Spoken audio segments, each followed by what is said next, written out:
IAS. तो आज start करते हैं ब्लड रिलेशन के क्वेश्चंस। ब्लड रिलेशंस,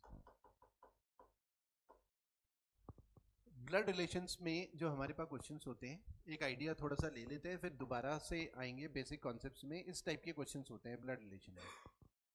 जैसे ये दिख रहा है ना, how is my mother brother father's only daughter in law, how is Anil's nephew mother's father in law, only child related to Anil. इस टाइप के क्वेश्चंस आते हैं, या पजल टाइप के भी आते हैं जिसमें क्वेश्चंस लिखे हुए रहते हैं, फिर उसी के मतलब एक कंडीशन गिवन होती है, फिर उसी के ऊपर बेस्ड क्वेश्चंस होते हैं। तो इनको करने का सही तरीका क्या है? दो मेथड जो पॉपुलर मेथड है, एक तो जो मेथड है वो है कि हम खुद ही सोच के, ठीक है, इमेजिन करें कि ये हमारे रिलेटिव्स हैं, उस हिसाब से सोच के करें, मतलब दिमाग ज़्यादा चलाएं पेन कम। ठीक है, तो एक तरीका तो ये है। कई बार डेटा अगर ज़्यादा होता है ना, तो इस तरीके से सोच के करने में काफ़ी मुश्किल होती है, प्रॉब्लम आ जाती है। लेकिन डेटा अगर कम होता है तो केवल सोच के किया जा सकता है।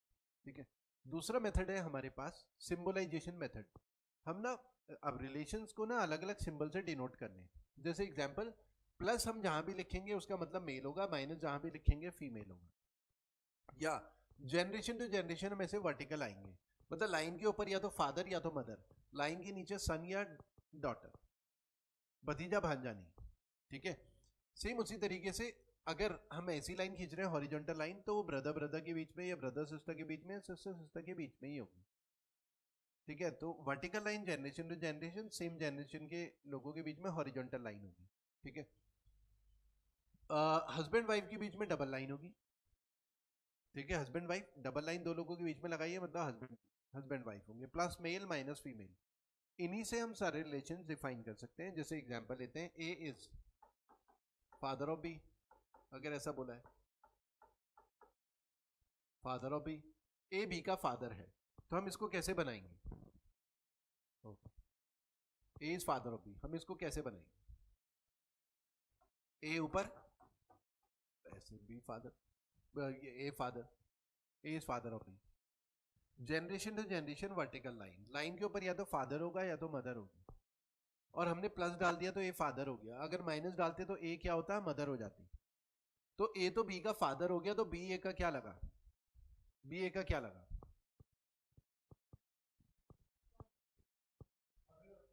हाँ, सन भी हो सकता है, डॉटर भी हो सकती है, हम निकाल नहीं सकते जब तक जेंडर गिवन ना हो। तो बस हमें यहाँ पर ना ए के जेंडर का मालूम पड़ रहा है कि ए फादर है, बी के जेंडर का पता नहीं चल रहा है। ठीक है, उसके अलावा अगर हमारे पास ऐसा आया, ए इज डॉटर ऑफ बी, तो हम इसको ऐसा बनाएंगे, क्योंकि ए डॉटर है माइनस डाल देंगे, बी की डॉटर है ना ए डॉटर बी, इसको हम ऐसा बना देंगे।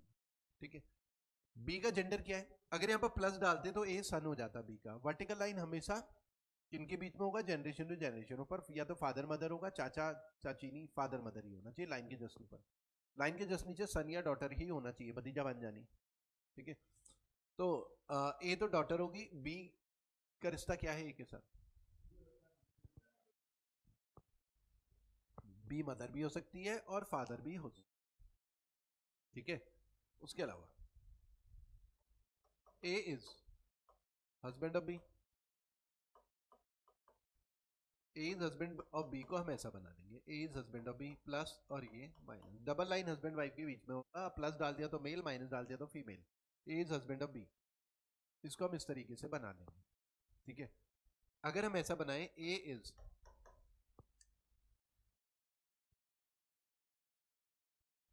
Is father in law of B, A is father in law of B, इसको कैसा बनाएंगे? हाँ,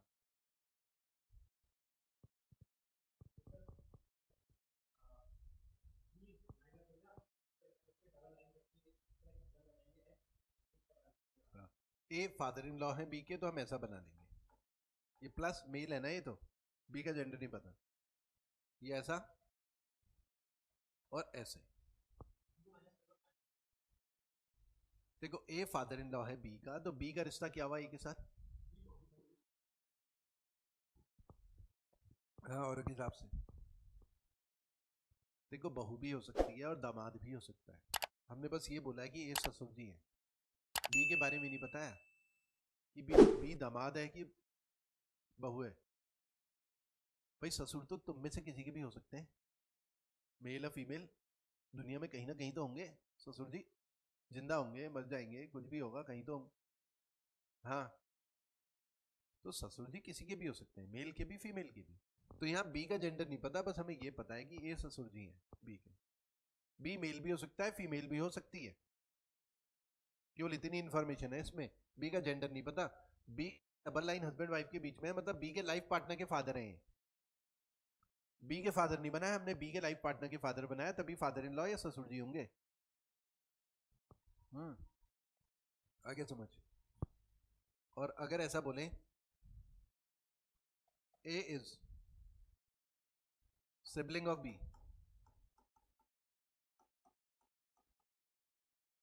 बताओ। सिबलिंग का मतलब है जो रियल ब्रदर सिस्टर होते हैं ना, उन्हें सिबलिंग बोलते हैं। रियल ब्रदर सिस्टर, कजन्स को नहीं, रियल ब्रदर सिस्टर को सिबलिंग्स बोलते हैं।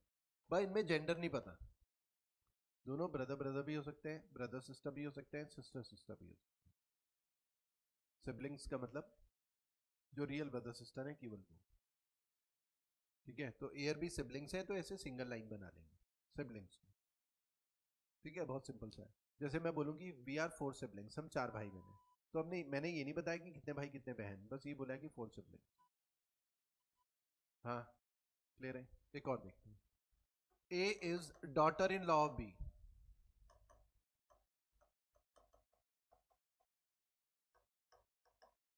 A is daughter in law of B.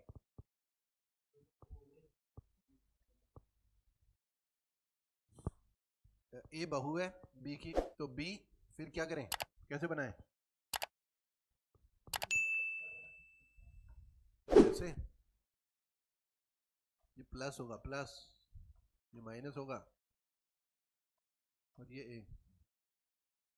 बहू है ना, तुम्हारी बहू कौन होगी, तुम्हारे बेटे की वाइफ। तुम भी हो, तुम्हारे बेटे की वाइफ बहू हो गई ना।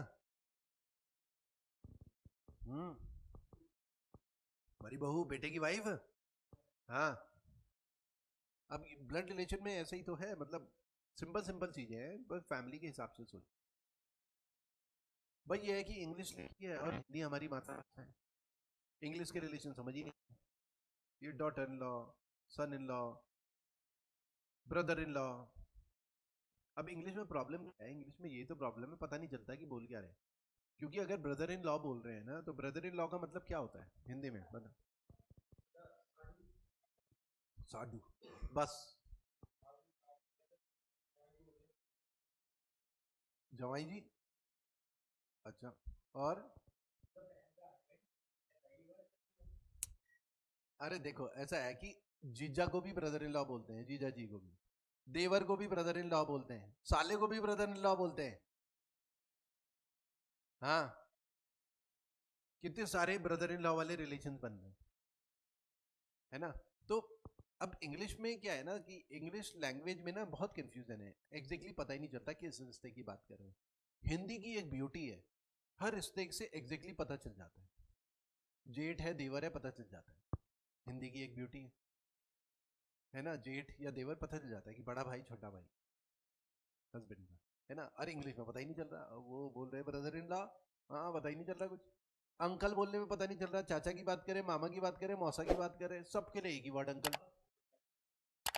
फूफा की बात करें, किसकी बात करें, सबके लिए अंकल। सड़क चलते आदमी को भी अंकल, पता ही नहीं कुछ अंकल का मतलब क्या है। रिश्तों की कोई अहमियत नहीं है अंग्रेजी भाषा में, हिंदी भाषा में है अहमियत। अब क्वेश्चन ब्लड रिलेशन के इसीलिए बनते हैं क्योंकि हमारे यहाँ रिश्तों की अहमियत है। यहाँ तो सब अब क्वेश्चन बने हैं अंग्रेजी भाषा में, तो फिर सॉल्व होते ही नहीं फिर। ऊपर से आजकल सब मोबाइल वाले हो गए, रिश्तेदारों से बात ही नहीं करते ज्यादातर, तो और नहीं सॉल्व होते क्वेश्चन फिर। ठीक है। हाँ, तो बहू, अच्छा ये तो बहू होगी बी की, बी का रिश्ता क्या है एक साथ बताओ जरा।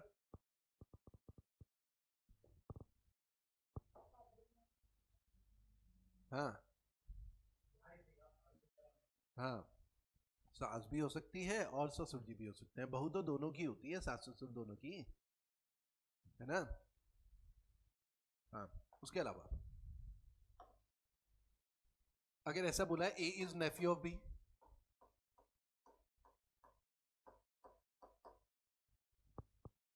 नेफ्यू को हिंदी में क्या बोलते हैं? और भतीजा, वही तो मैं बोल रहा हूँ, अंग्रेजी में रिश्तों की अहमियत है नहीं, है ना, हिंदी में रहती है। तो नेफ्यू, भतीजा और भांजा दोनों के लिए नेफ्यू वर्ड यूज होता है।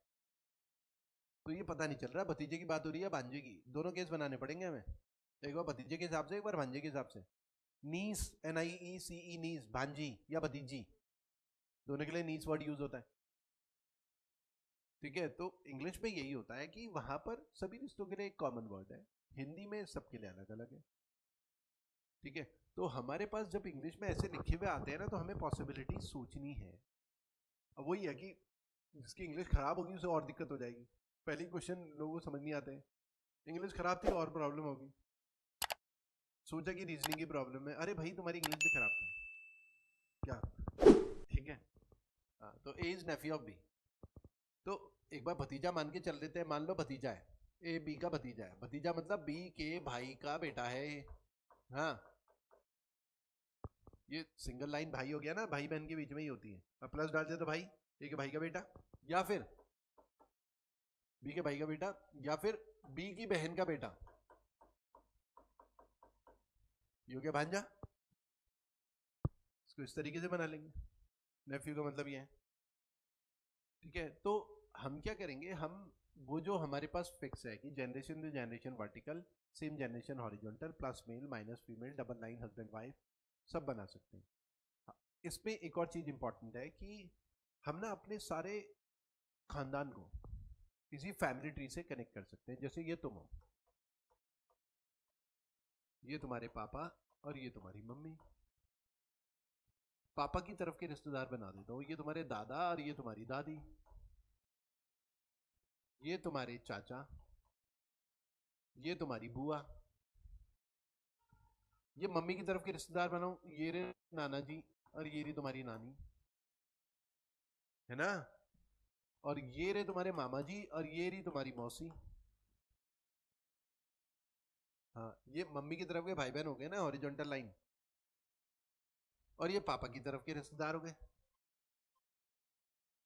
ठीक है, अब ये तुम्हारे चाचा है, तो चाची को यहाँ पर डबल लाइन में बना सकते हैं ना, चाचा चाची, डबल लाइन हस्बैंड वाइफ, और ये तुम्हारी बुआ है, ये रे तुम्हारे फूफा जी, मतलब डबल लाइन, और ये चाचा का बेटा तुम्हारा कजन, और ये बुआ का बेटा, या ये दोनों भाई बहन बेटा बेटी बुआ के, और ये तुम्हारे मामा की तरफ भी बना लेता हूँ, मामा की बेटी, ये मामा का बेटा, ये मम्मी की तरफ के रिश्तेदार।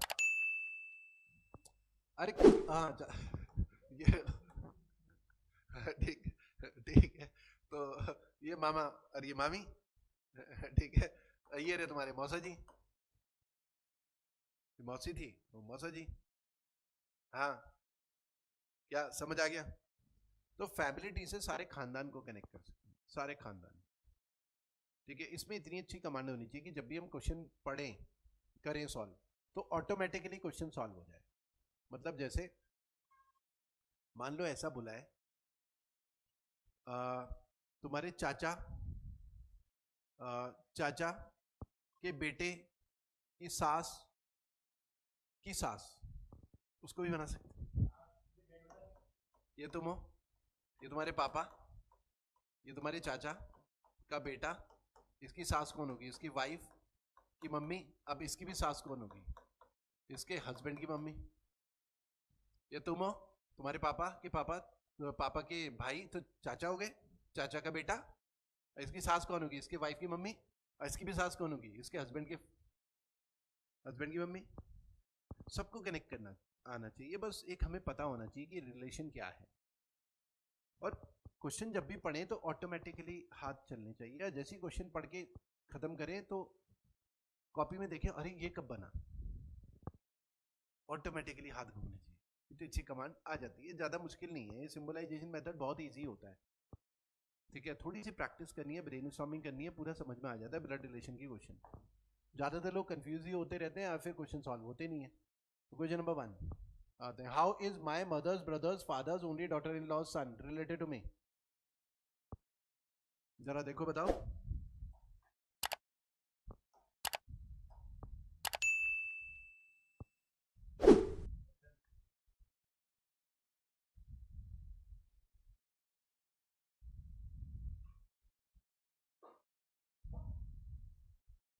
जो ऑनलाइन देख रहे हैं वो भी जरा आंसर बताएं।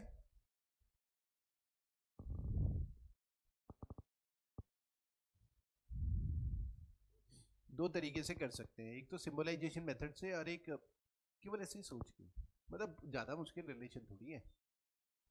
माय मदर्स ब्रदर, देखो तुम्हारी मम्मी के भाई तुम्हारे मामा जी हो गए। यहाँ पर मामा जी पे पहुंच गया ना, मम्मी के भाई मामा जी। मामा जी के पापा तुम्हारे नाना जी हो गए। नाना जी की बहू, नाना जी की बहू कौन होगी? तुम्हारी मामी। नाना जी के घर में ही तो बहू रहती होगी मामी तुम्हारी। मामी का बेटा वो तुम्हारा कजन। क्या इतना सिंपल है? नहीं, कजन। सोच के हम कर सकते हैं, वरना सिंबलाइजेशन मेथड है ना कि ये तुम हो, यू, ये तुम्हारी मम्मी, मम्मी का भाई, भाई के पापा, और इनकी बहू, बहू का बेटा, तो कजन।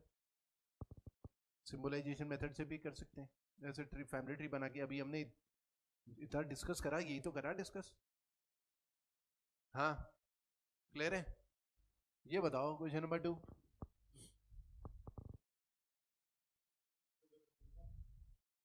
हाँ,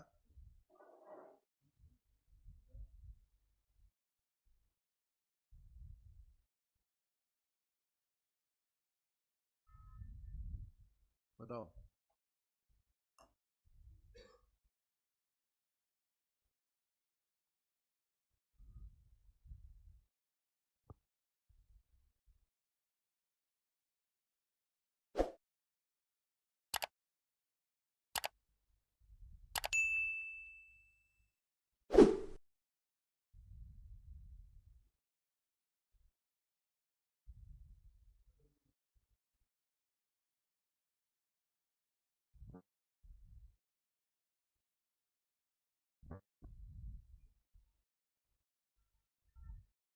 हाँ, देखिए यहाँ पर नेफ्यू है ना।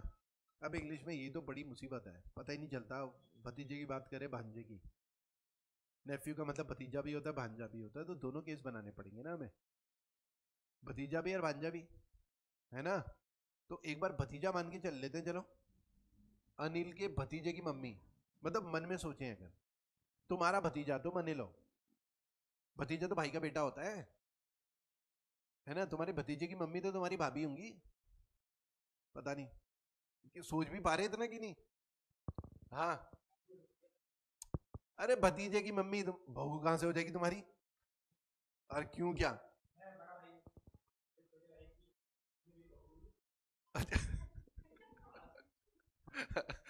भाई, बहू उस सेंस में भी हो जाता है ना, सास, सास की बहू, भाई ऐसे थोड़ी बहू तुम्हारी कहां से हो जाएगी? बहू नहीं बोलेंगे। ऐसे थोड़ी होता है। अब ऐसा नहीं होता, बहू नहीं बोलेंगे। टेक्निकली बहू नहीं बोलेंगे उसे, ठीक है? तो ऐसा है, तुम्हारे भतीजे की मम्मी, तुम्हारे भाई का बेटा तुम्हारा भतीजा हो गया।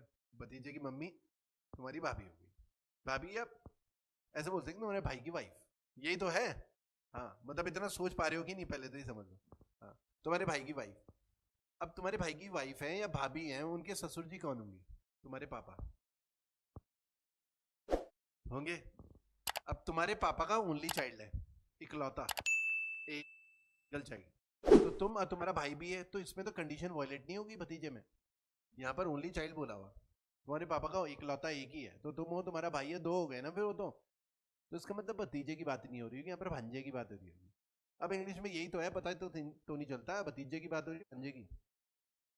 हाँ, तो फिर हम आएंगे भांजे में। हम बोलेंगे भतीजे के हिसाब से तो मामला फिट ही नहीं बैठ रहा, रिजेक्टेड, भतीजा वाला केस।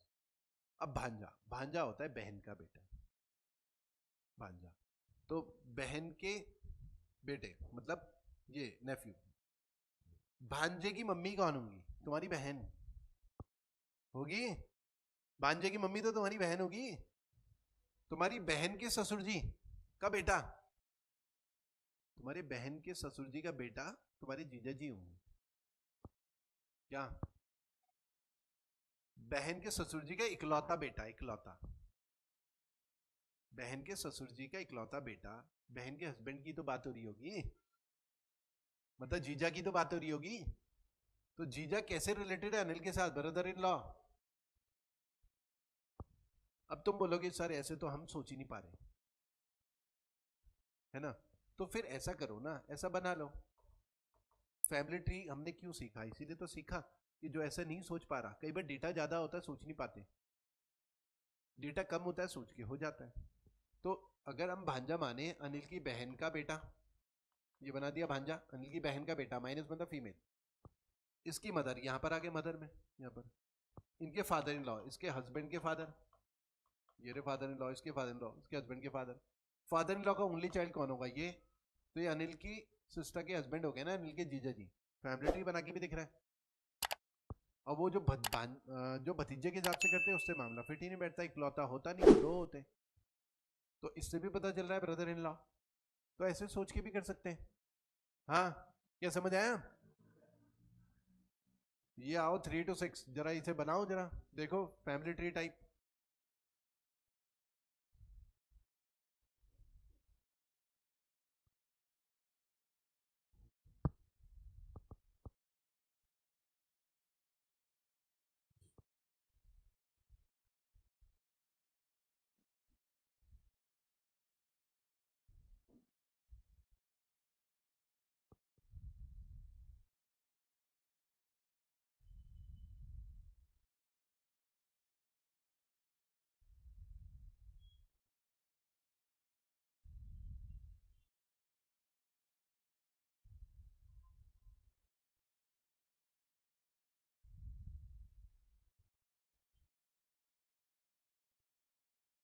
अच्छा, जो भी वीडियोस वगैरह देख रहे हैं यूट्यूब में, ये वाले वीडियोस हम यूट्यूब से कभी भी हटा सकते हैं। हमारे मोबाइल ऐप में ये सारे वीडियोस अवेलेबल रहेंगे कोर्सेज में, यूट्यूब में टेम्पररी रहेंगे, तो कभी भी हटाए जा सकते हैं।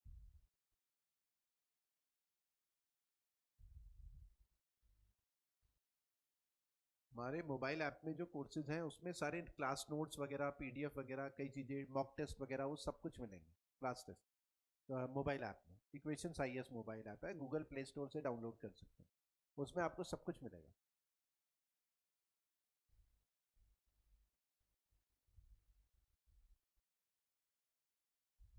हाँ, हुआ कुछ कि नहीं? 6 members of a family went for a picnic. Vinnu is daughter of Veena. Family tree वैसे तो देखो थोड़ा डेटा ज्यादा है तो फैमिली ट्री बना लेना ठीक है, कई लोग सोच के भी कर सकते हैं, सोच के करने में थोड़ा सा दिक्कत हो सकती है कुछ लोगों को, तो फैमिली ट्री बना के कर लो फिर। Vinnu is daughter of Veena. Vinnu is daughter of Veena. अच्छा, नाम के हिसाब से कभी जेंडर एज्यूम नहीं करना जब तक दिया ना हो। अभी फिलहाल वीना का तो नहीं दिया ना, मेल है कि फीमेल है। नाम के हिसाब से कभी जेंडर एज्यूम नहीं करना जब तक दिया ना हो, क्योंकि देखो नॉर्थ इंडियन नाम है, साउथ के लोगों को नहीं पता होगा, सब पूरे इंडिया के लोग एग्जाम दे रहे हैं, साउथ के लोगों को नहीं पता होगा मेल का नाम है फीमेल का नाम, या साउथ का कोई नाम है हमें नहीं पता होगा मेल का नाम है फीमेल का नाम, या नॉर्थ ईस्ट के लोगों को नहीं पता होगा। तो जब तक दिया ना हो क्वेश्चन में, अपनी तरफ से खुद ही एज्यूम नहीं करना कि ये मेल होगा फीमेल होगा। तो फिलहाल हमने विन्नू को ही फीमेल लिया, Vinnu is daughter of Veena. Sonu is son of Sanjay, अलग से बना लेते हैं। सोनू संजय का सन है, ऐसा बना लिया। और जिसके आगे हु लगता है सब्जेक्ट वही होता है। संजय के बारे में बात हो रही है, Sanjay who is son in law of Ramaya Rama. Sanjay son in law है रमाया रामा का, ठीक है। इसको थोड़ा अलग बना रख देता हूँ। हाँ, ये संजय सन इन लॉ है, ऐसा बना लेता हूँ यहाँ पर, थोड़ा इधर कर। हाँ, थोड़ा इधर कर। हाँ, संजय सन इन लॉ है रमाया रामा, तो यहाँ पर बना लेता हूँ रमाया रामा। वहां पर जगह कम है तो इधर बना ली। ये हस्बैंड वाइफ हो गए। संजय सन इन लॉ है ना, दामाद है, रमाया रामा की बेटी का हस्बैंड हो गया ना संजय, दामाद हो गया, तो इसको तो ऐसे ही बनाते हैं हम, ठीक है। फिर क्या बोला हुआ है? Sonu is brother of Vinnu. ये सोनू और विन्नू है ना, तो इन दोनों के मम्मी पापा पता करने हैं। पापा तो संजय हो गए, तो विन्नू के ऊपर यहाँ पर वीना लिखा है, या तो मदर होगी वीना या तो फादर। अब विन्नू के फादर संजय है तो वीना मदर हो जाएगी ना, तो वो यहाँ पर आ जाएगी फिर वीना, है ना, क्योंकि ये दोनों भाई बहन हो गए ना, इनके पापा संजय हो गए। तो वीना को कहीं तो रखना है ना, विन्नू की या तो मदर थी वीना या तो फादर। अब फादर संजय है तो वीना फिर मदर हो गई। ठीक है, और क्या बोला है, Sonu is brother of Vinnu and Rama is wife of Dinesh. ये जो रमा है ये वाइफ है दिनेश की। अब वो ये नाम के हिसाब से जेंडर एज्यूम नहीं करना, वरना तुम राम भी पढ़ सकते हो उसे, है ना। आप दिया है Rama is wife of Dinesh, तो ये मेल हो गया। तो ये पूरा फैमिली ट्री बन गया हमारा। ये किसकी बीवी, हाँ किसकी, हाँ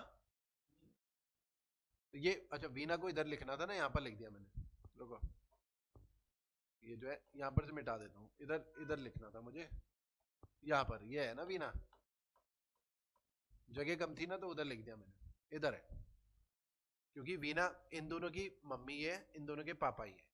ठीक है, वो जगह कम थी तो उधर लिख दिया, तो इधर ही वापस लिख दिया। हाँ, अब देखो ये पूरा फैमिली ट्री हमें समझ में आ रहा है कि किस टाइप का है, कि इन दोनों के पापा ही हैं, इन दोनों के दादा दादी के बारे में इंफॉर्मेशन नहीं है, इन दोनों के नाना नानी के बारे में इंफॉर्मेशन है। अगर ये एक ही घर में रहते हैं तो संजय फिर घर जवाई हो गया, है ना, एक ही घर में रहते हैं। तो भाई इसमें हमें साफ साफ दिख रहा है फैमिली ट्री में इन बच्चों के नाना नानी है, दादा दादी के बारे में इंफॉर्मेशन तो नहीं है।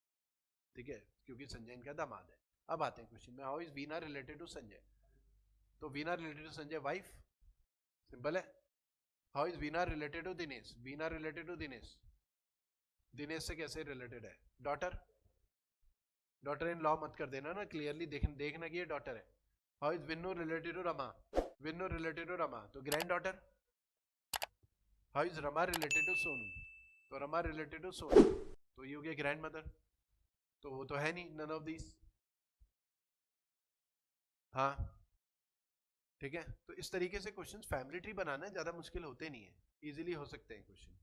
ठीक है, आते हैं नेक्स्ट में, चलो इसमें आओ, ये देखो जरा करो, देखो ये नोट करो, एल प्लस एम क्या क्या मीनिंग है, देखो जो देख रहे हैं वो भी ट्राई करें।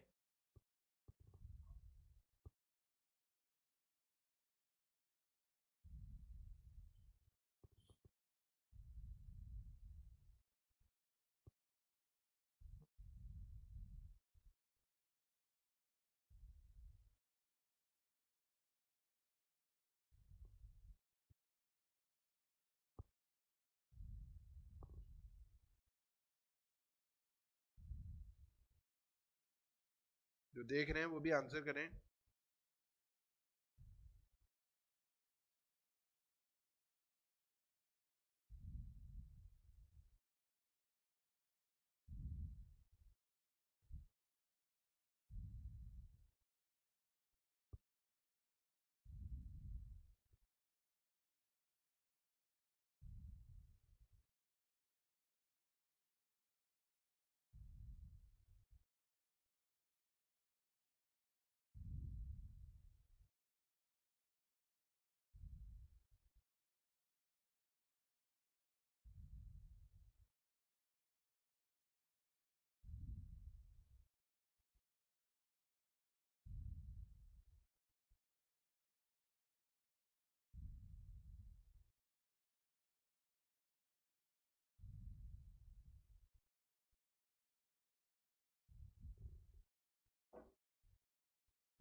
हाँ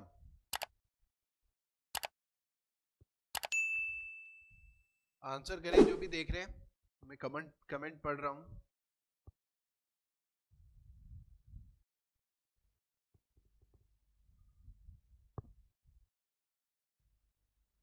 देखो इसमें इसके मीनिंग समझ लो कि L प्लस एम, इसका मीनिंग वो बोल रहे हैं डायरेक्शन में कि जब भी दो लोगों के बीच में प्लस होगा तो M कौन है, बाद वाला, ये समझना है, बाद जो बाद में सिंबल के बाद लिखा होगा वो सिस्टर ऑफ L है।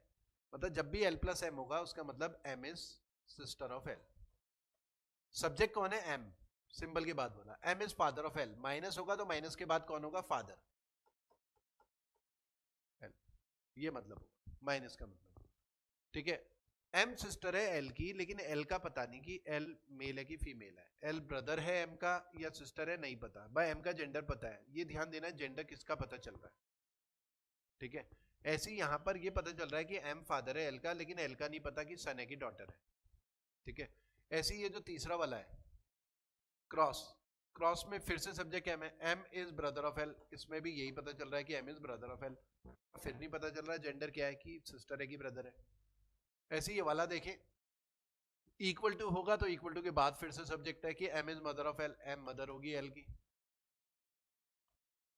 फिर से एल का पता नहीं चल रहा है कि सन है कि डॉटर है। एम और एल आर सिबलिंग, यहाँ तो दोनों का जेंडर नहीं पता, तो यहाँ इन चारों में सिंबल के बाद वालों का जेंडर पता है, सिंबल से पहले वालों का नहीं पता, और यहाँ दोनों का ही जेंडर नहीं पता, यहाँ पर सिबलिंग है। हाँ इतना समझ आया, ये तो दिया है।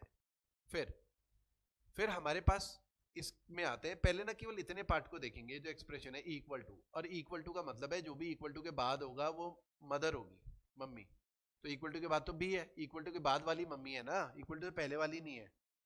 हाँ सब्जेक्ट इंपॉर्टेंट है, ठीक है। तो इक्वल टू के बाद बी है तो बी मम्मी हो जाएगी ए की, बी मम्मी हो गई ए की, ठीक है। अब इसको देखते हैं, अब ए को भूल जाओ, तुम बी क्रॉस सी को देखो, क्रॉस के बाद जो होगा वो भाई होगा एम, है ना, क्रॉस के बाद कौन है, सी, सी बी का भाई होगा, तो सी बी का भाई बना दिया, हाँ ऐसे ही बनेगा, क्लियर है। तो अब आते हैं, बोला क्या है, how is C related to A, तो सी ए से कैसे रिलेटेड है, सी अंकल जी हैं, मामा जी मतलब अंग्रेजी में तो अंकल जी बोलेंगे, ठीक है, मम्मी के भाई तो मामा जी, तो अंकल, तो फर्स्ट हमारा आंसर हो गया। इसी तरीके से क्वेश्चन नंबर 8 जरा देखो, बताओ 8 9 10,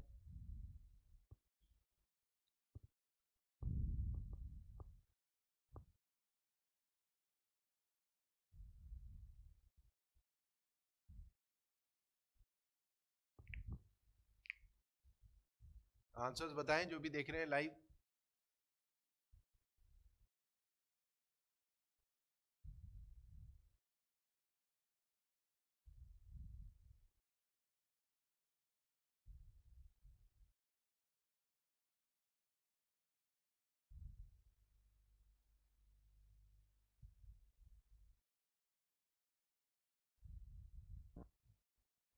हाँ क्वेश्चन नंबर 8 क्या आया, क्वेश्चन नंबर 8, हाँ पुष्कर, अरे अब टाइम पास कर रहे हो।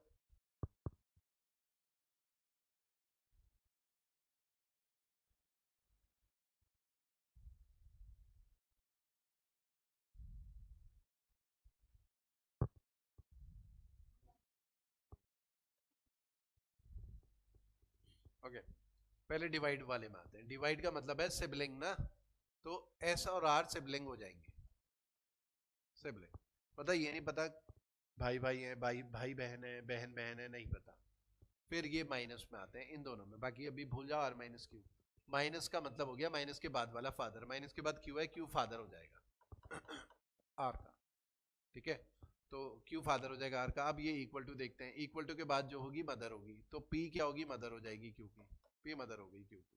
How is P related to S, तो इन दोनों की दादी हो गई वो, तो ग्रैंड मदर, तो सेकेंड हमारा आंसर हो गया, ठीक है। क्वेश्चन नंबर 9,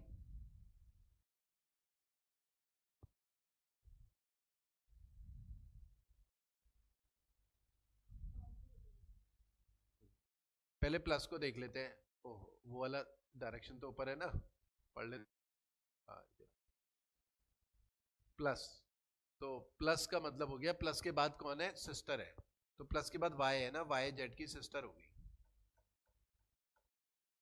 और डिवाइड का मतलब है सिबलिंग, तो वाई और एक्स सिबलिंग हो गए। अब देखो ध्यान देने वाली बात यह है कि वाई का जेंडर पता है, एक्स और जेड का नहीं पता, वाई तो दोनों की बहन हो गई, एक्स और जेड भाई है कि बहन है नहीं पता, बस वाई का जेंडर पता है। How is X related to Z, तो एक्स जेड से कैसे रिलेटेड है, भाई भी हो सकता है बहन भी हो सकती है, तो जेंडर तो मालूम नहीं, तो इसका आंसर होगा can not be determine, fourth हमारा आंसर हो गया। टेंथ का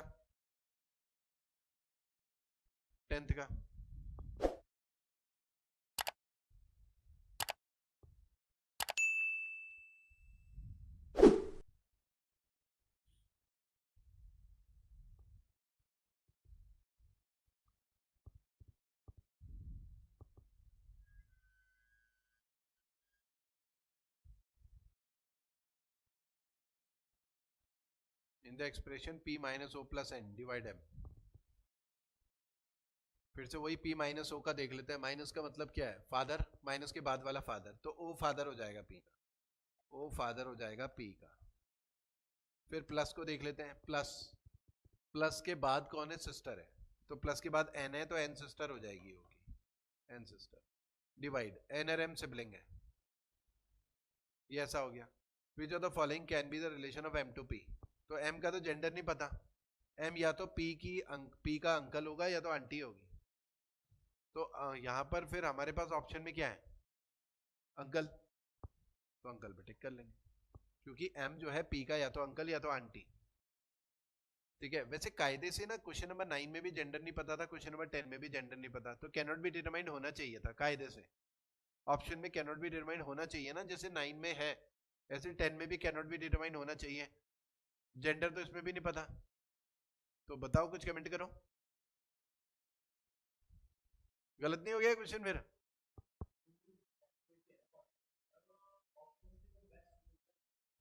अच्छा, बेस्ट सुटेबल, हाँ पूछ कर। यस सर, यस सर, क्या यस सर? तो कुछ तो कमेंट करो।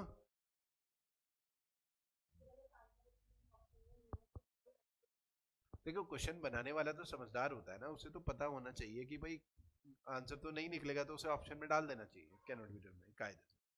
देखो, क्वेश्चन पूछने के तरीके में डिफरेंस होता है। यहाँ पर ना एग्जैक्ट रिलेशन पूछ रहा है, और यहाँ पर क्या यूज किया?